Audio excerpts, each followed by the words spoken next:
The young and the restless spoilers shock. Kyle had been moving through life with a sense of renewal, finally allowing himself to believe that happiness could be real, permanent, and deserved. After years of failed romances, bitter rivalries, and the constant pressures of being an abbot heir, he had found stability in Claire. She was complicated, certainly, and the town seemed divided on whether she deserved the position she had claimed in the Newman family, but to Kyle none of that mattered. With her, he felt whole. He envisioned a family, a home filled with laughter and the innocence of children, and a marriage that would defy the chaos that Genoa City was known for. In his heart, he believed they could withstand the judgment, the rumors, and even the disdain of those who wanted them apart. It was why, against all objections and whispers, he pushed forward and set a date for their wedding. He wanted the world to know that his commitment to Claire was absolute, and he would not allow anyone to take it away from him.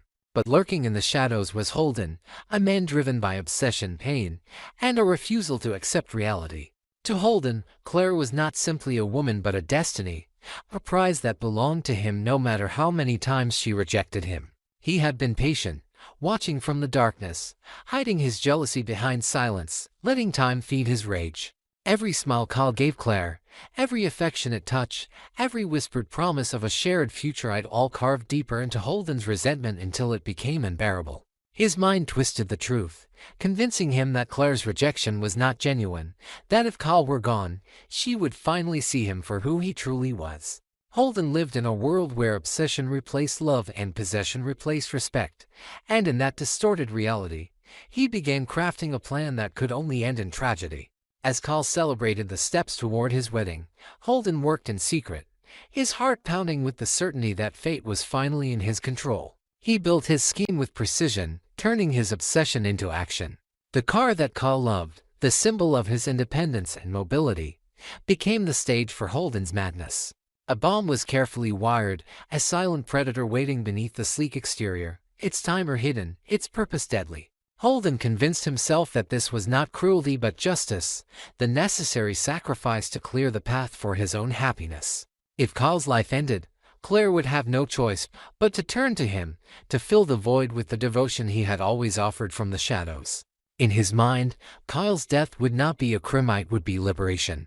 The day came, and with it the weight of doom disguised as normalcy. Kyle slid behind the wheel, blissfully unaware of the danger waiting beneath him. He thought only of Claire, of the life they were building, of the vows they would soon take before the world. The car roared to life, its engine a steady hum masking the countdown of destruction ticking away unseen. The streets of Genoa City blurred past him as he drove, his heart filled with optimism, even as fate conspired to rip it all away. Then, in a sudden moment of devastation, the explosion erupted, fire and steel twisting in a horrific symphony of violence. The car was hurled into chaos, the sound of shattering glass and crumpling metal tearing through the night. When it was over, Kyle's body lay still amidst the wreckage, unconscious, battered, and broken. Holden stood nearby, cloaked in the safety of darkness, watching the inferno he had unleashed. His heart pounded with a sick mix of triumph and terror. This was what he wanted, what he had dreamed of, yet the reality of it was far more monstrous than he had imagined. In the twisted light of flames, Holden's obsession wavered for the first time. He could walk away and let fate finish what he had started, or he could step forward, revealing himself as both the cause and the potential savior. The dilemma tormented him. If he saved Kyle, his secret might unravel, but if he left him, he would be nothing more than a murderer. He lingered at the edge of the wreckage, torn between madness and morality, between the fantasy of a future with Claire and the darkness that consumed him. The night stretched into eternity, the fire flickering against Holden's pale face as he stared at Kyle's motionless body. Every second felt like judgment, every breath he took filled with the weight of a choice that could not be undone. Would he allow Claire to discover that the man she loved was dead, forcing her into his arms by deceit and tragedy, or would he risk exposing himself by pulling Kyle from the jaws of death? The answer lay in the twisted chambers of Holden's mind, where love and obsession had become indistinguishable, and where the line between savior and monster had long ago disappeared. Claire's tears began long before she reached the hospital, a raw and steady tide that blurred the flashing patrol lights and smeared the orange glow still trembling on the skyline where the wreck had burned. And by the time a uniformed officer guided her through automatic doors into a corridor bright with antiseptic glare, grief had already swallowed the edges of her breath. She was told to prepare herself, to gather her strength. Because Kyle had been brought in unconscious with trauma, the surgeons were assessing in frantic waves, and the only certainty for the moment was that time itself had turned hostile. Stretching and snapping and refusing to carry her forward to an answer, she could make out fragments, gurney wheels rattling against thresholds, a clipped command from a triage nurse, the awful, rhythmic hush of a ventilator being hustled toward a bay, and then she saw Diana and Jack standing a careful distance from the doors of the emergency theater. Faces composed in the brittle way of people who had learned, too many times, to perform control while their hearts were breaking. Diane's hands were folded but her knuckles were white, and Jack's gaze was fixed on the small square window in the swinging doors as if he could anchor Kyle's life with the force of his watching. Claire stopped short, lightheaded and shaking, and the three of them existed for a moment in a silence crowded with history, with old fights and reconciliations and the relentless, complicated love that threads through the Abbott family no matter how much the world tries to cut it. The investigators arrived almost in the same breath as the trauma team, and their presence felt like a second storm rolling over the first. Measured voices, evidence bags, a tablet screen held out to a nurse for the chain of custody signature, the muffled radio chatter confirming what the wreckage had already whispered to anyone with eyes. Car had not merely failed, it had been made to fail. A device had been fixed somewhere in its dark geometry, its timing calculated, its cruelty deliberate. One detective used the word bomb and the word hung in the corridor like smoke. Questions unfurled almost immediately. The practical kind first: where had Kyle been driving? Who had access to the car? Who might wish him harm? And then the subtler invasive ones, angling at fault lines in relationships, at jealousies, business grudges, romantic entanglements. Any motive that could ignite a city used to scandal, yet still shocked by its sudden intimacy. Claire felt their attention touch her and recoil and touch her again, curious and wary. Because whether the town loved her or hated her, it knew Kyle loved her. And love is always the first map investigators trace when they are hunting the shape of violence. She told them what she could through a throat still and steady what time she last spoke to him, where they were with the wedding plans that had offended as many as they delighted. How they had been trying, stubbornly, to carve a small untouched space for joy amid the noise of two dynasties and a dozen critics, and as she spoke she could feel the edge of a certainty sharpening inside her that had nothing to do with logic and everything to do with instinct. Holden. She could see him again in the memory that had been gnawing at her for weeks, half glimpsed at the edge of events, always where he should not be. A shadow who mistook obsession for devotion and silence for proof that fate was on his side. She had told him there was no future, had refused to let him translate her courtesy into encouragement. But some men learn from refusals and others build shrines to them, and Holden was the latter. A mind remapping every boundary to claim what he could not earn, and the fluorescent quiet she understood to Lateef that the patience she read as surrender had been preparation. Yet understanding is not evidence, and when the detectives asked if there was anyone she feared or suspected, she could only offer a name and an absence, a feeling and a pattern, and watch their faces settle into that careful neutrality which says we will note it but we need more. They had fragments from a camera at the intersection before the blast. They had the wreckage. They would have residue and a report. They would have the long patient labor of forensic work. But for now they had only a victim on a table and a second victim on a bench outside that door, counting her breaths to keep from dissolving. News traveled at the cruel speed it always does in Genoa City, and with it came reinforcements and fault lines. Jack moved like a man balancing two lives in one body. The father who wanted to break every rule and push through the surgical doors to drag his son back to safety, and the patriarch who knew that steadiness, even feigned, can hold a family together when the ground under it turns to water. Diane hovered at the threshold of each update, poised between a mother's terror and the hard-won discipline of a woman who refuses to let anyone watch her collapse. Michael appeared briefly, and exchanged glance with the lead detective, communicating a dozen silent promises and demands. And for a moment Claire thought of Victoria, of the letter from Cole, of the DNA results that had detonated in another wing of the city only hours before, and felt the cruel geometry of coincidence press down on her. One crisis telescoping into another until it felt less like bad luck and more like an arrangement of knives set deliberately around her life. When the first surgeon stepped out, He did not bring the absolution of a prognosis. Only the grim arithmetic of trauma. Carl was alive. He had been stabilized enough to move from the theater to the ICU once they completed repairs to what could be repaired tonight. There were head scans to be repeated, a watch for swelling, internal damage addressed, and damage that would announce itself later. It was not over and might not be over for a long time. The words fell into the silence like stones. Heavy and yet strangely merciful, because alive is a word one can cling to even when its edges are slick with uncertainty. Alive bought time, and time allowed purpose to recruit her will. She had been helpless at the crash site, and helpless while the surgeons worked. But she refused to be helpless where the cause was concerned. She asked to step into a small interview room and gave her statement in full. Then requested a car and did not wait for permission because permission had never been the currency that moved Genoa City. She went to find Holden.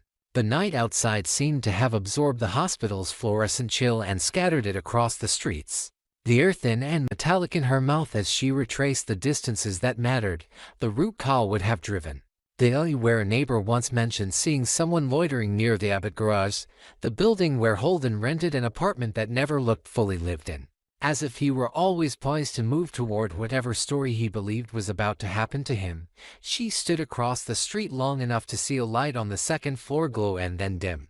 Long enough to watch a figure move behind thin curtains with the nervous precision of a man performing innocence for an audience he suspects is there. She went up anyway, not without her hand shaking, and when the door opened she felt the first stir of the rage that had been building under her panic all night.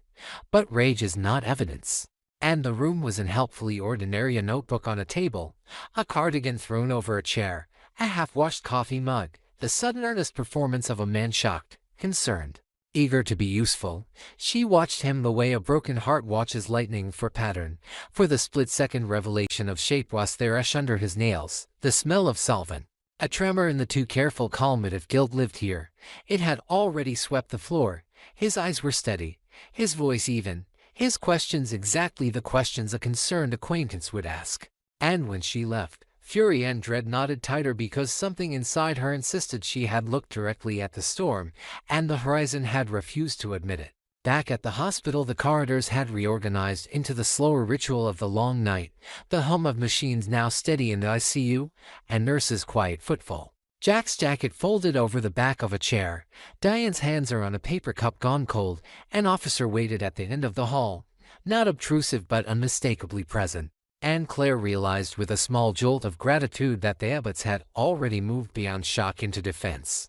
The first perimeter of care and protection braced in place before Carl could wake to see it. She stood beside the glass and tried to memorize the mathematics of his breathing on the monitor, as if the pattern might fall apart if she did not actively hold it together with the attention of her eyes. There were bruises already beginning to make their cruel language across his skin, a bandage at his temple, the delicate architecture of tubes and lines ranging sides between him and the emptiness that had nearly taken him. The detective returned with a small development that felt both enormous and maddeningly incomplete. Traffic cam frames had captured a silhouette moving near Carl's car less than an hour before the explosion, a figure in a cap, posture deliberately and remarkable. The same camera, after the blast, caught a streak of movement at the perimeter of the heat, body leaning in and then away, as if one last gesture had been medapity, fear. The grotesque flourish of a perpetrator compelled to witness the aftermath, but the pixels were too poor for certainty. Nearby store cameras might yield better angles. Detectives were already pulling drives. No one would sleep until they did. Claire swallowed the implication and found herself seized by a thought that refused to let go. What if Holden had faltered at the edge of his own darkness and tucked Carl just clear enough to keep him alive? What did that make him instead? Coward, savior, or a sum that could not be balanced because the math itself was corrupted? She hated the thought, hated the confused mercy tangled inside it, yet could not deny how it resembled him. The grand gesture and the ruin married together in one act. And still, there was the matter of proof. A name and a shadow would not carry the burden of an indictment. She would need more than rage and instinct. She would need the city's memory to cooperate. Need a receipt that placed Holden near the garage, a rideshare ping, a neighbor's blink camera with a wider lens, a forensic trace on a glove he forgot to throw away. She would need to be patient in a way that did not feel natural to a heart in flames.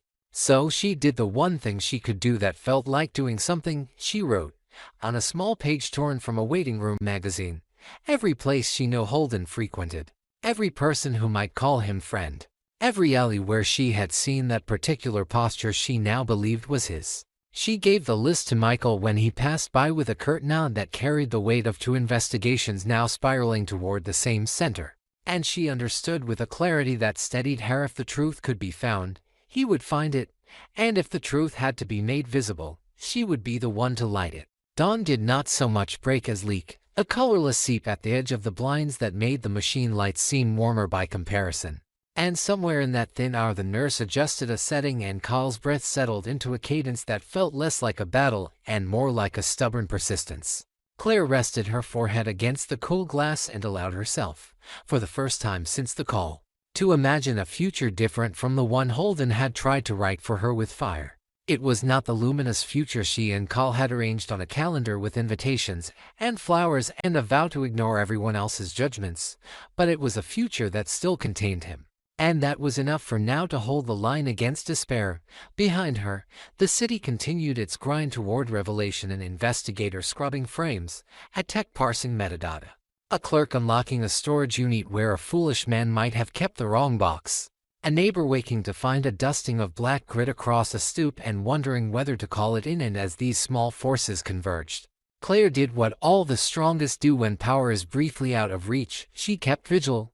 She did not look away. And she swore quietly in the language place where oaths are made that whoever had tried to end this life would learn the hard way that love, once bloodied, becomes a weapon sharper than fear.